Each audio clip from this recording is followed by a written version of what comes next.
ಆತ್ಮಹತ್ಯೆ ಕುರಿತಾಗಿ ನಿಮಗೆ ಮಾಹಿತಿಯನ್ನು ಕೊಡ್ತಾ ಇದ್ವಿ. ಸರ್ಕಾರ ಇದಕ್ಕೆ ಏನ್ ಮಾಡಬೇಕು ಅಂತ ಹೇಳ್ತಾ ಇದ್ವಿ. ನೋಡಿ, ಈಗ ಬೆಳಗಾವಿಯ ಕೆಕೆಕೊಪ್ಪ ಗ್ರಾಮದಲ್ಲಿ ಸಾಲ ಬಾಧೆಗೆ ರೈತ ಬಸವರಾಜ್ ಅಂಗಡಿ ಆತ್ಮಹತ್ಯೆ ಮಾಡಿಕೊಂಡಿದ್ದಾರೆ.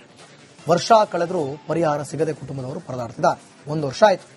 ಜೂನ್ 12, 2025ರಂದು ರೈತ ಬಸವರಾಜ್ ಅಂಗಡಿ ಆತ್ಮಹತ್ಯೆ ಮಾಡಿಕೊಂಡಿದ್ದು 1 ವರ್ಷ ಆಗಿದೆ. ಯಾವುದೇ ಪರಿಹಾರ ಇಲ್ಲ. ಫಿನಾನ್ಸ್ ಹಾಗೂ ಕೈಗಡ ಸಾಲಗಾರರ ಕಿರುಕುಳ ತಾಳಲಾರದೆ ವಿಷ ಸೇವಿಸಿ ಆತ್ಮಹತ್ಯೆಗೆ ಶರಣಾಗಿದ್ರು. ಈ ಕುಟುಂಬಕ್ಕೆ ಸಿಗಬೇಕಾದಂತಹ ಸರ್ಕಾರದ ಪರಿಹಾರ ಇನ್ನೂ ಕೂಡ ಬಂದಿಲ್ಲ.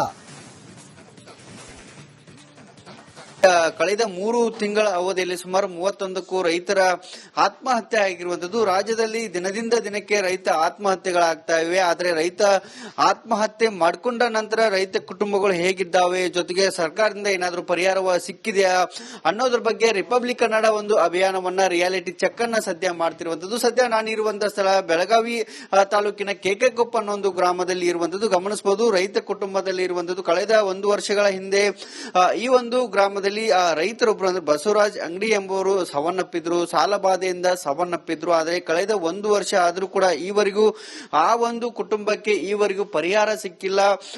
ಏನು ಮನೆ ಮಗ ಜೊತೆಗೆ ಗಂಡ ತೀರ್ಕೊಂಡಿದ್ದಾನೆ ಅನ್ನೋ ಕಾರಣಕ್ಕಾಗಿ ಮನೆಯಲ್ಲಿ ಇರುವಂತ 3 ಮಕ್ಕಳು ಅಂದ್ರೆ 2 ಹೆಣ್ಮಕ್ಳು 1 ಗಂಡು ಮಗ ಜೊತೆಗೆ ಅತ್ತೆ ಮಾವನನ್ನ ಸಾಕುವಂತ ಪರಿಸ್ಥಿತಿ ಇದೆ. ಆದ್ರೆ ಸರ್ಕಾರ ಈವರೆಗೂ ಪರಿಹಾರವನ್ನ ಕೊಡುವಂತ ಕೆಲಸ ಮಾಡಿಲ್ಲ. ನಿತ್ಯವೂ ಕೂಡ ಕಚೇರಿಯಿಂದ ಕಚೇರಿಗೆ ವರ್ಷವಿಡೀ ಅಲದಾಡಿ ಈಗ ಸುಸ್ತಾಗಿರುವಂತಹ ಕುಟುಂಬಸ್ಥರು ದಿನಗೂಲಿ ಮಾಡಿ 3 ಮಕ್ಕಳನ್ನ ಕಾಲೇಜ್ ಇರ್ಬೋದು ಸ್ಕೂಲ್ ಕಲಿಸುವಂತ ಕೆಲಸವನ್ನ ಈ ಒಂದು ಕುಟುಂಬದ ಮಹಿಳೆ ಮಾಡ್ತಿರುವಂತದ್ದು. ಹಾಗಾಗಿ ರಾಜ್ಯ ಸರ್ಕಾರ ಸರಿಯಾದಂತ ರೈತರಿಗೆ ಪರಿಹಾರವನ್ನ ಕೊಡಬೇಕು. ಏನು ಫೈನಾನ್ಸ್ ಮತ್ತು ಜೊತೆ ಕೈಗಡ ಸಾಲವನ್ನ ಬಸವರಾಜ್ ಅಂಗಡಿಯವರು ಮಾಡ್ಕೊಂಡಿದ್ರು. ಆ ಒಂದು ಸಾಲವನ್ನ ತುಂಬೋದಕ್ಕಾಗದೆ ಏನು ವಿಷ ಸೇವಿಸಿ ಆತ್ಮಹತ್ಯೆ ಮಾಡ್ಕೊಂಡಿದ್ರು. ಕಳೆದ 1 ವರ್ಷಗಳ ಹಿಂದೆ ಆತ್ಮಹತ್ಯೆಯನ್ನ ಮಾಡ್ಕೊಂಡಿದ್ರು. ಹಾಗಾಗಿ ಅಲ್ಲಿಂದ ಹಿಡಿದು ಇಲ್ಲಿವರೆಗೂ ಕೂಡ ಈ ಒಂದು ಕುಟುಂಬ ಕಣ್ಣೀರಿನಲ್ಲಿ ಕೈ ತೊಳೆಯುವಂತ ಕೆಲಸ ಮಾಡ್ತಾ ಇದೆ. ನಿತ್ಯವೂ ಕೂಡ ಏನು ನರಕಾಜ್ಞೆಯನ್ನ ಮಾಡ್ತಿರುವಂತದ್ದು. ಹಾಗಾಗಿ ಪರಿಹಾರವನ್ನ ಕೊಡಬೇಕು. ಇರುವಂತ ಮಕ್ಕಳು ಭವಿಷ್ಯದ ದೃಷ್ಟಿಯಿಂದ ಸರ್ಕಾರ ಬರುವಂತ ಪರಿಹಾರವನ್ನ ಕೊಡ್ಲಿ.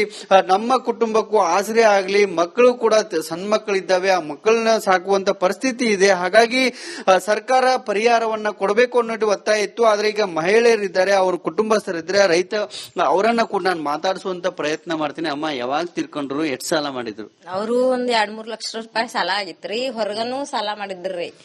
ಅವ್ರ ಹಿಂಗಾಗಿ ಮನೆಯಲ್ಲಿ ಅವ್ರ ಬಾಳ ಟೆನ್ಷನ್ ಆಗಿ ಅವ್ರದೆಲ್ಲ ಬಾಳ ಒತ್ತಡ ಆಗಿ ಅವ್ರ ವಿಷಯ ಕುಡಿದು ತೀರ್ಕೊಂಡಾರ್ರಿ. ಆಮೇಲೆ ಈ 3 ಮಕ್ಳ ಅವ್ರಿಬ್ರ 5 ಜನ ರೀ. ನಾವ್ ಕೈ ಮೇಲೆ ಹೊಟ್ಟಿ ಮೇಲೆ ತುಂಬ್ಕೋತೇವ್ರಿ. ಆಮೇಲೆ ಮಕ್ಕಳನ್ನ ಸ್ಕೂಲ್ ಕಳ್ಸ್ಬೇಕಾರ ದಿನಗೂಲಿ ಮಾಡಿ ಕಳ್ಸೋದ್ರಿ. ರೀ 3 ಮಕ್ಳ ಅದಾರ್ರಿ. 1 ಹುಡುಗ 2 ಹುಡುಗಿರಿ. ಹೆಂಗ್ ಜೀವನ ಮಾಡ್ತೀರಿ? ಏನ್ ದಿನ ಕೂಲಿ ಕೆಲ್ಸಾನ ಹೋಗೋದ್ರಿ. ಹೋಗಿ ಜೀವನ ಮಾಡೋದ್ರಿ. ದೊಡ್ಡ ಮಕ್ಕಳ್ರಿ 1 ಹುಡುಗ ರೀ. ಶಾಲೆ ಕಾಲೇಜು ನಮ್ದೇನ್ ಹೊಲ ಇಲ್ಲ ಏನಿಲ್ಲ ರೀ. ರೀ ಸರ್ಕಾರ ಪರಿಹಾರ ಕೊಟ್ಟೈತಿ? ಏನು ಕೊಟ್ಟಿಲ್ಲ ರೀ. ಏನು ನಮ್ ಬಡ ಜನಕ್ಕೆ ಏನು ಕೊಟ್ಟಿಲ್ಲ ರೀ. 1 ರೂಪಾಯಿನೂ ಕೊಟ್ಟಿಲ್ಲ ರೀ. ರೀ ದಿನಗೂಲಿ ಮಾಡಿನ ಕೆಲಸ ನಾವ್ ದಿನಗೂಲಿ ಮಾಡಿ ಕೆಲಸ ಮಾಡೋದ್ರಿ. ಎಲ್ಲಾರನ್ನು ನಿವಾಸ ಹಾಕ್ಬೇಕು. 5 ಜನ ರೀ. ರೀ ಏನ್ ಸರ್ಕಾರಕ್ಕೆ ಏನ್ ಹೇಳ್ತೀವಿ? ಏನ್ ಹೇಳೋದ್ರಿ, ನಮ್ ಬಡ ಜನಕ್ಕ ಒಂದ್ ಸ್ವಲ್ಪ ಏನಾರ ಆಧಾರ ಮಾಡ್ಬೇಕಲ್ಲ. ನಮಗ ನಾವೆಲ್ಲಾ ಬಡ ಜನ ಅದೇವು, ಕೂಲಿ ಮಾಡ್ತೀನತ್ತೇವು. ನಮ್ಮ ಮಕ್ಕಳ ಕಷ್ಟ ಐತಿ, ಓದು ವಿದ್ಯಾಭ್ಯಾಸ ಕಡೆ ಏನು ಗಮನ ಇಲ್ಲ. ಅವ್ರು 1 ರೂಪಾಯಿನೂ ಕೊಟ್ಟಿಲ್ಲ. ಅದಕ್ ಕೊಡಿ ಅಂತ ನಾ ಪರಿಹಾರ ಬೇಡ್ಕೋತೇವ್ರಿ. ಸರ್ಕಾರಕ್ಕ ನೀ ಏನ್ ಹೇಳ್ತಿ DC ಅವ್ರಿಗೆ? ಅಂದ್ರ ಹಿಂಗ್ ನಮ್ಮಂತ ಬಡವ್ರು ಇರ್ತಾರಲ್ರಿ, ಅವ್ರಿಗೆ ಏನಾರ ಒಂದ್ ಸ್ವಲ್ಪ ಸಹಾಯ ಮಾಡ್ಬೇಕಂತ ಹೇಳ್ತೀವಿ. ಇದಿಷ್ಟು ಇಲ್ಲಿರುವಂತ ರೈತ ಕುಟುಂಬಸ್ಥರು ಹೇಳ್ತಿರುವಂತದ್ದು. ಸುಮಾರು ಜೀವನ ಮಾಡೋದು ಕೂಡ ಕಷ್ಟ ಆಗ್ತಾ ಇದೆ. ಹಾಗಾಗಿ ರೈತ ಕುಟುಂಬಕ್ಕೆ ನ್ಯಾಯ ಕೊಡಿಸುವಂತ, ಅವರಿಗೆ ಪರಿಹಾರ ಕೊಡುವಂತ ಕೆಲಸವನ್ನ ರಾಜ್ಯ ಸರ್ಕಾರ ಮಾಡಬೇಕು. ಜೊತೆಗೆ ಸ್ಥಳೀಯ ಇಲ್ಲಿರುವಂತ ಅಧಿಕಾರಿಗಳು ಮಾಡಬೇಕು ಅನ್ನೋದು ಕೂಡ ರಿಪಬ್ಲಿಕ್ ಕನ್ನಡದ ಒಂದು ಒತ್ತಾಸೆ ಇರುವಂತದ್ದು.